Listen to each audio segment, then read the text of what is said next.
Welcome, welcome, welcome, everybody. It's your boy, Derek Strickland, a.k.a. the FBA Book Boss. Hey, guys, we are here live with one of our first interviews, the first of many interviews that we will be doing here on the Book Boss channel. And, guys, I'm going to be doing these interviews with people that are reaching milestones, people that are reaching their dreams, people that are that have set forth a vision for their life, their business, and actually achieving these things. And we just want to take a look at exactly the process that these people actually had to go through in order to get to the point that they're at right now. Today, I will be interviewing the beautiful, the smart, Rashida Bess. And guys, she's going to actually tell us a little bit about her story and how she got started, because what you all don't know, and you will find out in this interview, she's getting started in this e-commerce industry, and it's not like she's been here for 15 years. Like, she is maybe considered to be in her rookie season. And guys, if she can actually come in and just take the bull by its horns and just make it do what it do, that I want you all to be inspired that you all can do it as well. So without further ado, I want to introduce you all to my friend, my sister, Miss Rashida Bess. How you doing, Rashida? I'm doing well, Derek. How are you? Great. I'm great. Happy to have you on, sister. I'm happy to be here, man. I'm happy to be here. Now, Rashida, tell us a little bit about how you first got started in the e-commerce industry. All right. I saw a Facebook post that came across my wall. A friend of mine had been posting how they were making money online, celebrating their success by posting, images of had gotten. And they were saying cha-ching, cha-ching, and I reached out to them and I said, hey, what about? So I signed up for the training in January 2014. And at the time, the company was DS Domination. And I sat on that training and did absolutely nothing for 3 months. I procrastinated. And so when I share what I did with others, I always tell them, don't do what I did. Do not procrastinate. Because in March 2014, when I actually took the business serious and implemented exactly the steps that they laid out for me, man, the cha-chings just came rolling in. And I was like, oh my God, I could literally kick myself for not getting started sooner. I was like, I can't believe I was sitting on this. It was raining money and I had my hands closed. And I was like, I can't believe, I was just throwing money away. I was paying for the training, but wasn't utilizing the training material that was available to me. And so once I got started, man, the doors just opened. And the reason I got started is because I love to travel. I've been all over the world, and traveling can become very expensive. I have a 9-to-5. The 9-to-5 pays the bills. And I did other network marketing things to try to earn money to offset that traveling cost.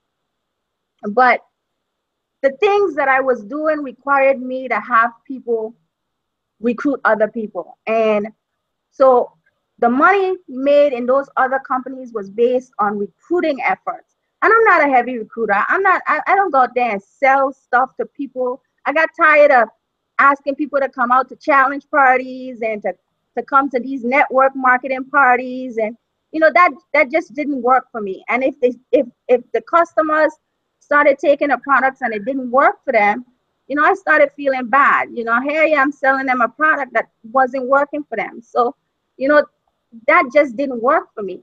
But this is based on my efforts alone.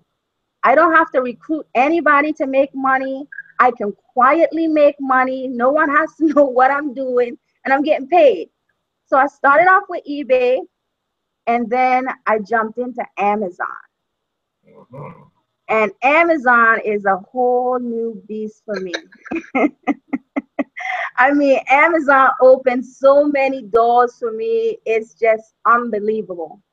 Mm-hmm. And, I'm strictly retail arbitrage. I don't do any drop shipping. I just go out there and I scan items.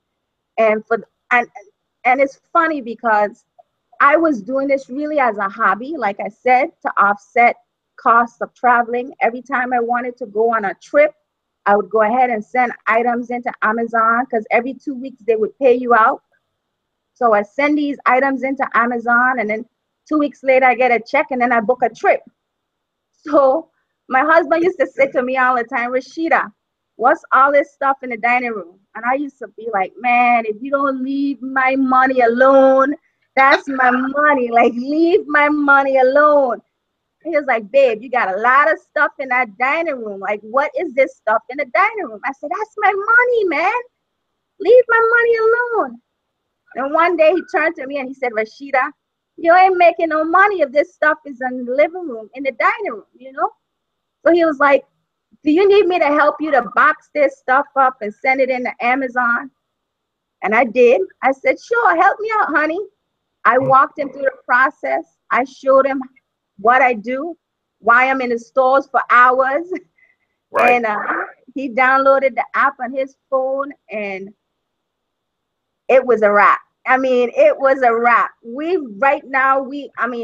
compete against each other as far as who could find the most profitable item. Wow. And, you know, my husband has really helped me turn this into a business. Like, we literally, that's the key with this thing. We treat this as a business. We have a schedule, we have a plan, and we just take massive action. And I mean, it's amazing. It really is. Let me ask you this. Before we get into the Amazon, because Amazon is just exciting just all by itself. Let's go back to eBay. Do you remember the first sold on eBay? The very first item I sold was dog pooper scooper. Hold on, stop. A dog pooper scooper. Now let me ask you, do you have a dog? No, I don't have a dog. The only thing I have is fish. So you were actually selling things that you actually don't have a use for personally. That's correct. Right. That's a tip, guys. She's actually selling things that she don't use. So a lot of times when we get caught up into retail arbitrage, we look at stuff that we like to use, that we would use, and say, well, nobody else would use this.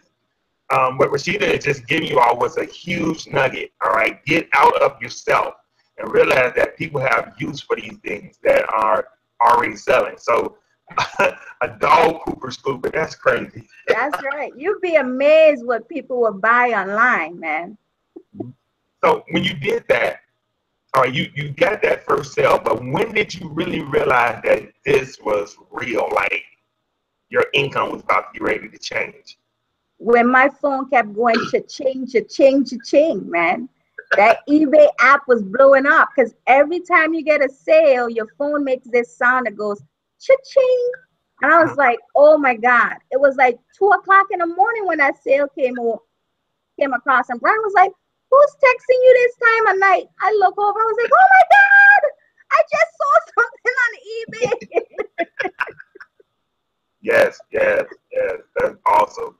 Now, all right, so we talked a little about eBay. I really wanted to find out that first item. I think the first item I was sold was a black skillet.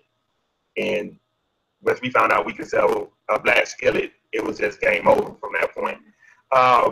Let's get into Amazon now. And the title of this live is, you know, on the road to 6 figures. We know that as a business owner, you set goals for this year. And I'm guessing that 6 figures was part of your goal. Yeah, that was definitely part of my goal. And according to my husband, we set the bar low. Wow. So, all right. So I'm guessing 2017 is going to be a little bit higher than 6 figures. Oh man, with Infinii's marketplace going live, man, the door has been opened wide, and we're going to be running full steam ahead. I mean, we've already started running. So to go out to 2016 with such a bang, I know we're gonna start 2017. You know, amazing. Now you brought up the Infinii marketplace. Let's talk about that for a second. With a person like yourself that does a lot of retail arbitrage, like you're out there in the trenches, in the stores, like walking up and down the aisle, putting in the miles. And how is the marketplace going to change with the success that you had in this year? Is it going to, how is that going to affect you? Man, okay. With the marketplace opens the door of online arbitrage for me. And what I love about the marketplace and what Infinii is offering to the users, all our users, is I can place an order through the marketplace and have Infinii ship it directly to Amazon on my behalf. So I don't have to bag, I don't have to tag, I don't have to label these items that I'm purchasing. Because when I go and do retail arbitrage, I got to bring that inventory home. I got to bag it, tag it, and then box it up and send it off to Amazon. Well, I'm going to eliminate that step or those steps and have Infinii do it for me, which is going to be awesome because that means my products will actually get on the shelves a lot quicker. Now, I can choose to have the items sent directly to me, but I'm going to be taking advantage of, you know, what they're offering with sending the items directly to Amazon on my behalf. I mean, that is going to be a time saver for me. And the products that they have back there is just crazy. You know, I got a product right now that I bought flying off the shelves for $24.99. I think I paid $4.50 for it, and I'm making a $13 profit. I can't even keep it. I mean, the thing is selling 10 times a day. It's like, and sometimes more. I'm really upset that I didn't buy a lot more than I did. You know, I really should have bought all of them. But I shared. I decided I was going to share.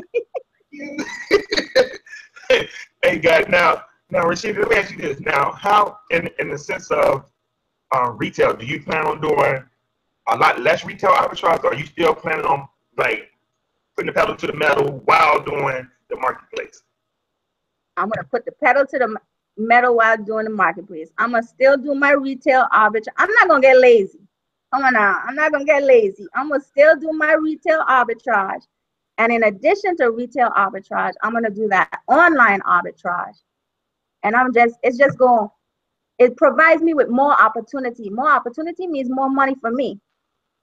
And so, you know, I'm really excited, really, really excited. All right, now, let's talk about another aspect of retail arbitrage or even online arbitrage, and that is bundling. If anybody knows Rashida, they know that she is the queen when it comes down to bundling. All right, but Nikki may be the queen. You can be Nikki. You can be the princess. Nikki's the queen. You can be the princess of bundling. All right, we're all kind of like, you know, they're prodigies, so in some way, some aspect. But when you do bundling, what is the thought process? Like when you approach an aisle, tell me what goes on in your mind. Well, to be quite honest with you, bundling for me was my fare. Bundling was my crutch in the beginning. And then I had a conversation with the FBA ninja, and she opened my eyes to the money that you can make with bundling. And bundling is just putting similar products together as a set and sending it in, you know, as a set, and folks are buying it. And see, what people don't realize is consumers, when they see bundles, they think that they're getting a better deal because they're getting more items together in a package. In reality, they probably spending the same amount for one item, but in, you know, mindset, they're thinking, oh, I'm getting a great deal because I got 4 similar like items. It was crazy. I mean, I was picking out Easter baskets left and right. I had grass all over my house. I was cleaning up grass for months, but the money I made with those Easter baskets sent me over the top, and I'm looking forward to, I mean, I made bundles for Christmas. I'm looking forward to Valentine's bundles. I'm looking forward to Easter bundles. I mean, you can make bundles any time of the year. I mean, you put a whole bunch of baby-related items together, you got a baby bundle. Right. You know? So, I mean, there's just so much money to be made out there with bundles. Wow. Now, And you set yourself apart when you do bundles because you don't have that competition. You know, the key with bundles, I'm gonna drop a nugget, a golden nugget here. Listen up, everybody. Listen up. The key with bundles is you should have at least one item in that bundle that's already selling well by itself, because that will drive traffic to your bundle. Because if it's already one hot item out there that people are trying to get, and they see that item in your bundle, they're really going to think that they're getting an awesome deal and buy your bundle before they buy that one item. Wow, guys, right there, that one nugget right there is going to set you apart from all of the other competition. And wow, thank you for giving us that nugget, because a lot of people struggle around the topic of bundling. And Rashida, let me ask you this: do you have to have like the elaborate shrink-wrap machine to do bundling, or what? See, we're part of a team called No Excuses, Only Solutions. So I want to take away any excuses that any of the listeners, the viewers may be having in their mind. A lot of this stuff is just a battle of the mind. If you can get past your own self, this is something that I'm learning myself this year, to get past my own self and get pushed through. Talk to me about the presentation of your bundles. Do you have to have an elaborate shrink wrap machine to do that? No, you don't. I mean, I have a shrink wrap machine, but it was a year later before I got it. It actually was a birthday gift. My husband asked me what I wanted. I said, I want that shrink wrap machine.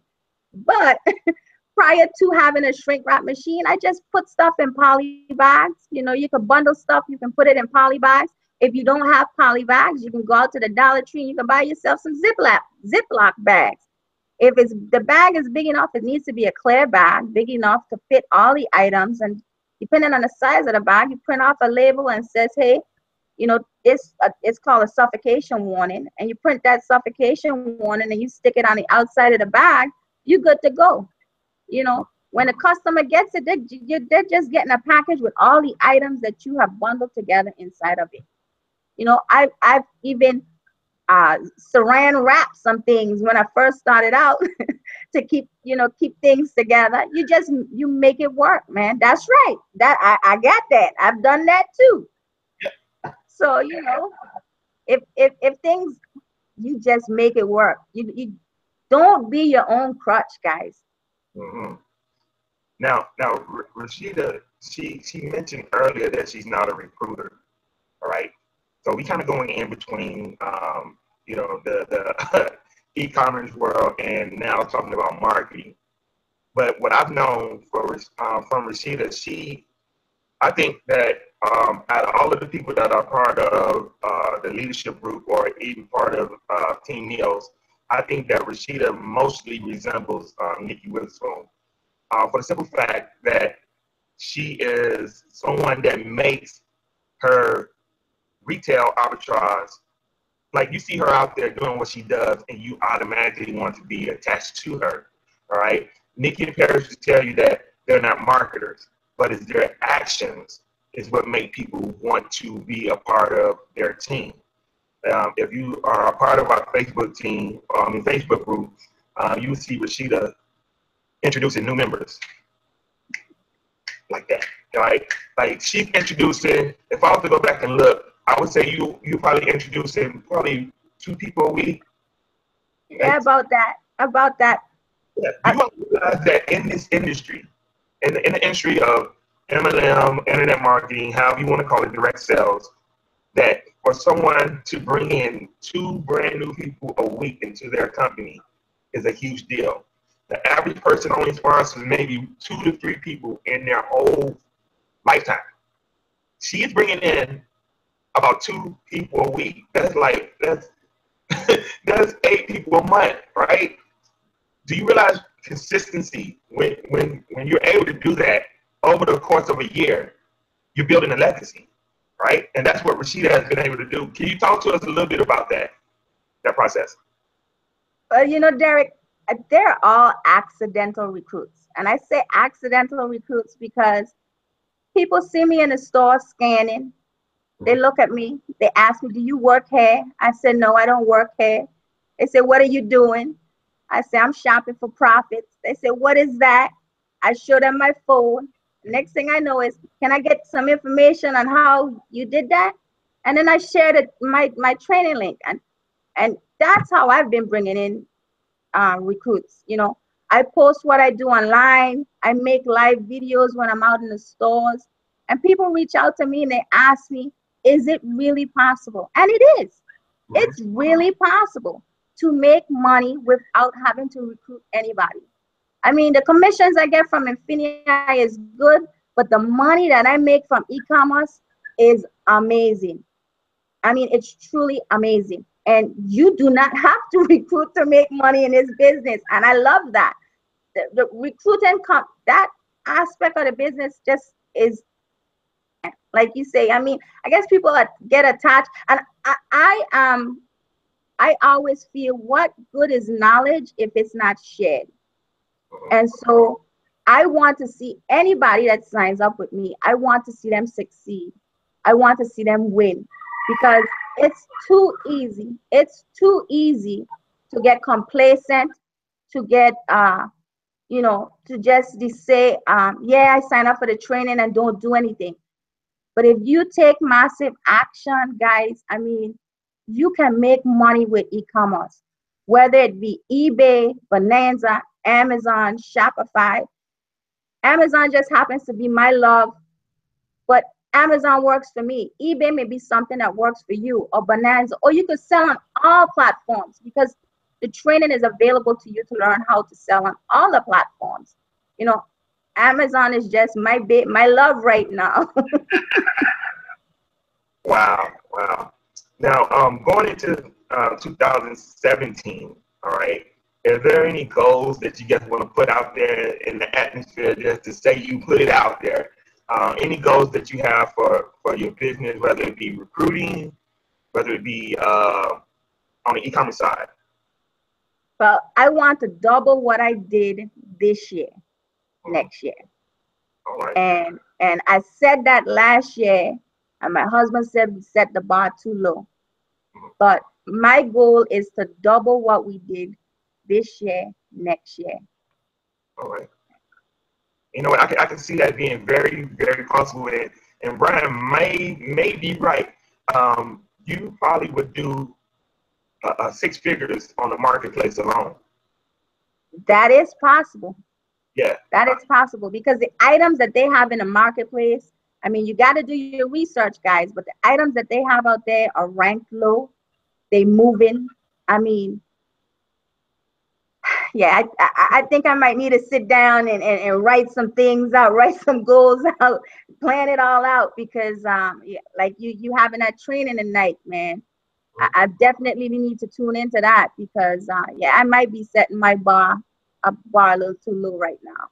Right. You know what? It's all right to readjust. You know, sometimes you need to take a time out. Let's bring it in. Let's talk about it. You know, let's readjust. I don't want to. It's funny. No, it's not funny. It's interesting to have someone like you on an interview, because this time is so precious, and I don't want to not ask you the right questions that will help somebody else. I mean, including myself. You know, I'm a little selfish in this whole interview as well, but I want to make sure that I'm asking you the right questions that the viewers out there can be like, yeah, I can do this.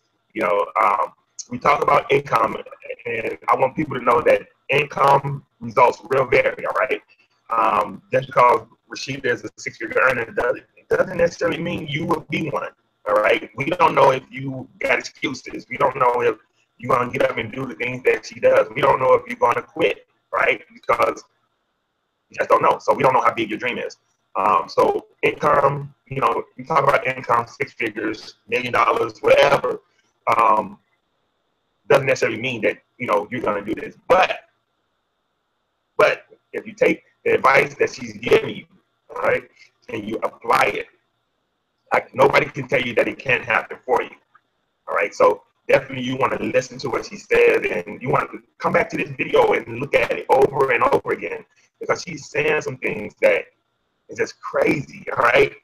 Now, in terms of, like, when you set this goal for 6 figures this year, and you are out at the store doing retail arbitrage, are you looking for a specific amount of profit? What's the mindset when you do that? Well, Derek, what I tell people is I scan everything. I scan everything. I could literally spend an hour in one aisle. I can literally spend 1 hour in an aisle. And I don't purchase things based on what would Rashida buy. I just scan stuff. And if it's profitable and the rank is good and it has good number FBA sellers or no FBA sellers, I'm jumping it in my cart. I get all of them. No, I clear the shelf. But there's a testing process that you go to as well, right? Yes, there is a process. So, for example, if it's we're in quarter 4, and quarter 4 is different, okay? So let's take October, November, December, and January out of the game because I apply with quarter 4. But the majority of the year, my mindset, my process is I look for low-ranked items with at least 10 FBA sellers or less. Because if it has more than 10 FBA sellers and they don't know what they're doing, they're going to start driving the price down. And when they drive the price down, and it cuts into my profit. So I try to avoid that. Yeah, I might be leaving some stuff on the table, but that's what works for me. I also try to get 100% return on investment or more. So if I'm making 500% return on investment, then I might consider having more than 10 FBA sellers. However, if it's a low ranked item that I know is flying off the shelf, if I'm making 50% return on investment, I will put that in my cart. So it's just, what works for me and what I know is moving. I've been doing this for so long that I know ranks. I know the great ranks in kitchen, toys, you name it. I could spit it out to you. But I mean, and I just scan everything. When I first started, I walked with a chart. Scanned the item, I saw the rank, I looked at my chart. Based on my chart, I threw it in my cart. And so, that's how we do it. I mean, every now and again, I still pull out the chart. I got the chart saved to my phone, So, I mean, it's crazy because I've sold any and everything. I've sold things from rat poisoning to toys to fake hair to groceries to lotion to, I mean, all kinds of stuff I sell. I stuff, I have a story. One time we was in Walmart, right? And we had scanned the item. The item was maybe $10, $12, and it was making like $100. And so I asked the lady that was stocking the shelves, I said, do you have any more of these? Because of course I'm getting $100 return on my investment. I'm spending $10 on this item. I want all of them. I want as many as they have in the store. So I said, do you have any more of these? And the lady was like, well, what is it? I said, I don't know. She was like, and you want more? I was like, yes, I want all that you have. So I sell things and I don't even know what they are. And I don't care what they are. I just throw it in my basket and keep it rolling. Man. Now, let me ask you let me ask you this. In terms of rank, is there a general rule of thumb that you can use that crosses categories? Like for the new person out there that may not have a chart, all right, that's a tip. Go find a chart, an up-to-date chart. All you new FBAers out there, find an up-to-date chart. But a rule of thumb for someone that maybe can't find a chart, that you stay under this number. What would that number be? For brand new people starting out, right?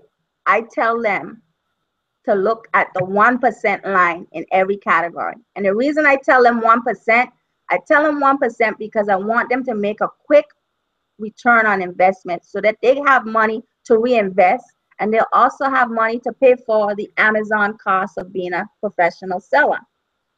Once they make that money, if they stick with the 1% rank, that as soon as the items hit the shelf, they out the door. They out the door as soon as they hit the shelf. So they get that quick return on investment. And then once they've grown, then they can move up to 3% and 5%, you know, rank wise. But I always tell my new people coming in to try to stay with the 1% rank when you first starting out, because I want to make sure that they're making money and they're being successful. I don't want them to give up or get discouraged if they go and buy an item that's in the 10% rank. It's going to sell, but it's not going to sell as quickly as something that's ranked 1%. And my goal is to make sure that every single person on my team is profitable within their first 30 days. Yes, yes. Now, that 1%er, everybody, remember Rashida said a few moments ago about bundling and having that superstar item in that bundle. So, Rashida, I'm thinking that that superstar item should be in the 1% too, because bundles, when they start out, is a brand new listing, so it won't have a rank per se for the bundle itself.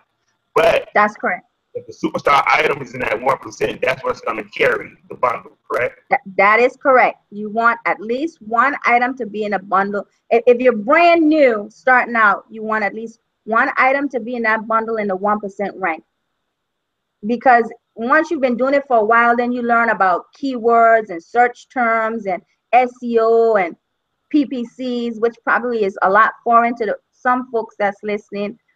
But when you're very first starting out and you're doing bundles, you need to make sure that you have one item in that bundle that's already moving. And you know it's moving because it's ranked low and it's in that 1% range.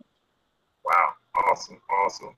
So we're grinding it up now, but let's talk about sources. Like, where do you go when you're out? When you're out and about, you're like, I know I have like 3 main stores that I frequent all the time when I'm going out. It's just a part of my day. I drive past these stores on the way home from work, and it's like, all right, I'm just going to stop in here and see what's going on. Is there any, what are your 3 main stores that you shop at? My 3 main, well, actually, I shop anywhere that I shop. I can shop for Amazon.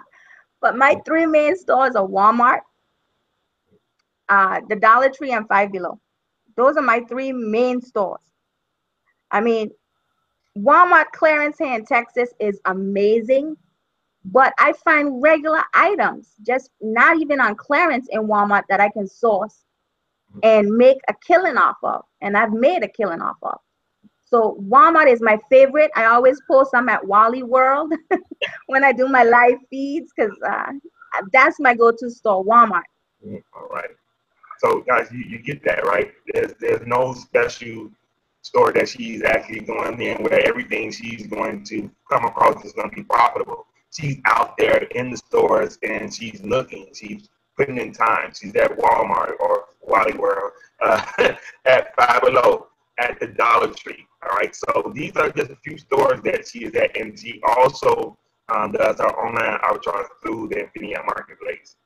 Now, if you're out there and you're looking and you're worrying about this or wondering about this marketplace, the only way you can get into the marketplace is you have to be an FBA member. All right. If you want to be an FBA member, this video is probably going to be up on a couple of different sites, so a couple of different YouTube channels. So all you have to do is click the link right down below. There's a link down there where you can actually join. And believe me, if you're looking at this, and 9 times out of 10 is going to be a Team Neo's members YouTube channel, and you'll be joining one of the best groups in all of e-commerce. All right. So I want to take this time out to say thank you so much, Rashida, for taking time out to talk to me, talk to my viewers here on the Book Boss page. And guys, we will be doing more of these interviews of people that are actually not just talking to talk, right? It's time out for people to just talk, right? We want to deal with people that are actually walking the walk. And Rashida and her husband, Brian, is doing a wonderful job. Team Neos is better because these 2 people are on the team. And guys, if there's any way that you can reach out to Rashida, search YouTube, search Google her name, Facebook, find her on Facebook, reach out to her, all right? Reach out to her and become friends with her. I'm telling you, it's going to be the best decision you ever made. Now, Rashida, before we go off, is there any words of wisdom that you want to leave us with? And the floor is yours. Well, thank you, Derek, for having me on today. But I'd just like to share and to reiterate to the folks that's out there watching, don't procrastinate. Do not procrastinate. If you're thinking about joining an e-commerce or getting into e-commerce, when you start, you need to take massive action. Don't be like me, who started and didn't do anything for 3 months and could literally kick myself for not getting started sooner. Don't procrastinate. And when you do get started, treat this like a business. It is a business, and it literally can change your life. Wow. All right, guys. There you have it. All right. So click the link right down below. Get started with us today. And let's make 2017 the best year you ever had online. For all of you out there that never made any money online, time out for that. It's time to get in profit and do that. You need to click the link below. All right, guys. So until next time, it is always my wish for you that you all be blessed and be a blessing. Peace.